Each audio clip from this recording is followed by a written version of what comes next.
Don't miss Father's Day at the River. Come celebrate dads in a special way on Sunday morning, June 21st at our 9 and 11 a.m. services. We'll have a special man cave set up for guys 18 and older to hang out in that will include legendary donuts, table games, a coffee bar, and more.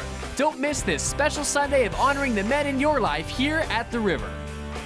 Don't miss Tony Cook on Wednesday night, June 24th as he returns to the River. Tony Cook is an international leader, speaker, teacher, and author with a mission of strengthening churches and leaders through practical applications of biblical principles. You'll be inspired and challenged to reach for new heights through his message of faith and victory. Don't miss it, Wednesday, June 24th at our 7 p.m. service. Save the date for this year's Vacation Bible School Base Camp. Bring your kids ages 3 years old through 6th grade this summer for an exciting time of games, crafts, praise and worship, biblical teaching, and more, all wrapped in non-stop fun. VBS is happening this coming August 4th through the 6th from 9:30 a.m. till 12:30 p.m. each day. Be on the lookout for more details coming soon. Our next water baptism service is coming up on Sunday, June 28th at 6 p.m. If you've never been baptized, this is the perfect opportunity to take the next step in your faith with this public declaration of your new life in Christ. If you have any questions or would like to sign up, visit the Welcome Center today.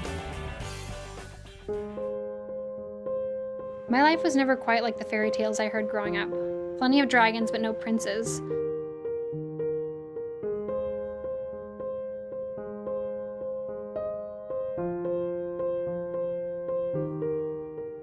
For years, my stepbrother touched me in places that I didn't want to be touched, and eventually began to rape my brother.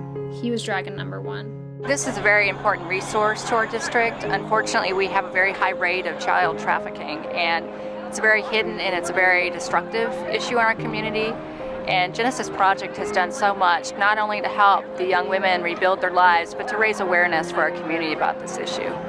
This boy was very sweet at first. We started dating, but his intentions quickly turned. "I really need some help. Can you do me a favor?" he said. He was dragon number 2. I was manipulated into working for him.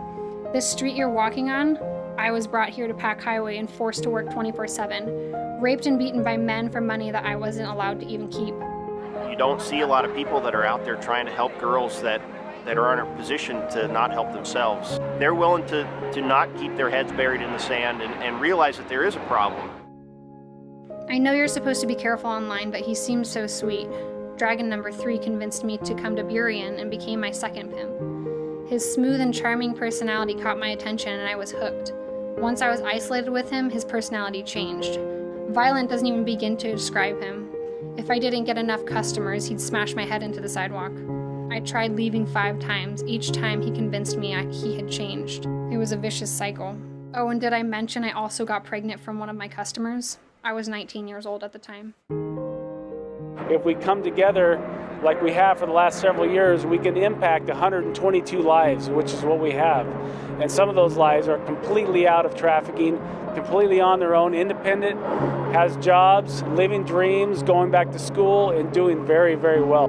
I would say just don't ignore it. Do something about it. I couldn't believe the life I had lived. I was powerless and felt worthless. I went to the place that I could trust, the one place that brought some hope, the Genesis Project. Get involved with the Genesis Project Freedom Walk on July 18th and help fight local sex trafficking. Check out genesisnow.org for more information.